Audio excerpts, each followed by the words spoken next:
जय हिंद दोस्तों। भारतीय सेना के जवानों ने नए साल के मौके पर लद्दाख की गलवान घाटी में तिरंगा फहराया तो अब चीन को मिर्ची लग गई है। चीन के ग्लोबल टाइम्स में लिखा गया कि भारत में निर्णय लेने वालों को पूरी तरह से रणनीतिक संयम रखना चाहिए। चीन के मसले को व्यापक मानसिकता के साथ संभालने की ज़रूरत है। भारतीय राजनेता नए साल के मौके पर दोनों देशों के बीच बांटी गई मिठाइयों को गोलियों में तब्दील न करें तो बेहतर होगा।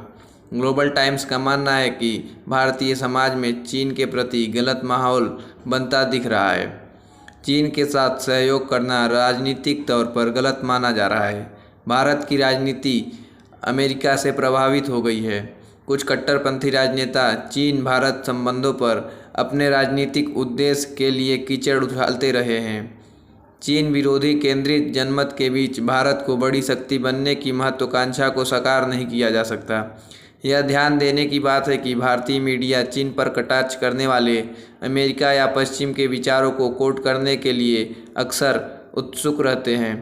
ये कुछ हद तक भारतीय अभिजात वर्ग के बीच चीन के प्रति निगेटिव धारणा को मजबूत करता है।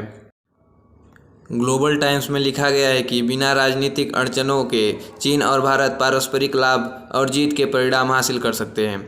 चीन भारत व्यापार की मात्रा में 2021 में तेजी देखी गई है और ऐतिहासिक रूप से वर्ष के पहले 10 महीने में 100 बिलियन अमेरिकी डॉलर के रिकॉर्ड को पार कर गया है।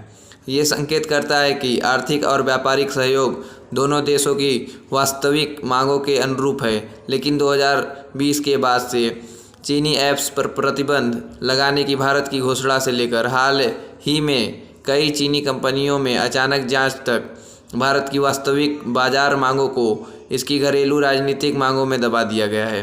ग्लोबल टाइम्स ने आगे लिखा कि भारत ने बातचीत के अंतिम चरण में नवंबर 2019 में RCEP से हटने का फैसला किया, जो भारत की अपनी पसंद है और हमारे पास इसकी ज़्यादा आलोचना करने का कोई आधार नहीं है। लेकिन हम यह कहना चाहेंगे कि महामारी और वैश्विक अर्थव्यवस्था के सामने सहयोग की भावना विशेष रूप से अहम है। भारतीय राजनेताओं को वास्तव में निजी राजनीतिक फ़ायदे के लिए अपने दृष्टिकोण को कम नहीं करना चाहिए। उन्हें नए साल की मिठाई को गोलियों में बदलना भी नहीं चाहिए। इससे भारत को फ़ायदे से ज़्यादा नुकसान की अधिक संभावना है। भारत की पहली प्राथमिकता अब विकास होनी चाहिए, युद्ध नहीं। बहरहाल, गलवान घाटी पर चीन के प्रोपेगेंडा को करारा जवाब देते हुए भारतीय सेना के जवानों ने दुश्मन को बता दिया है कि वो देश की सेवा के लिए हमेशा तत्पर हैं। लेकिन चीन को शायद ये सब पसंद नहीं आ रहा हो।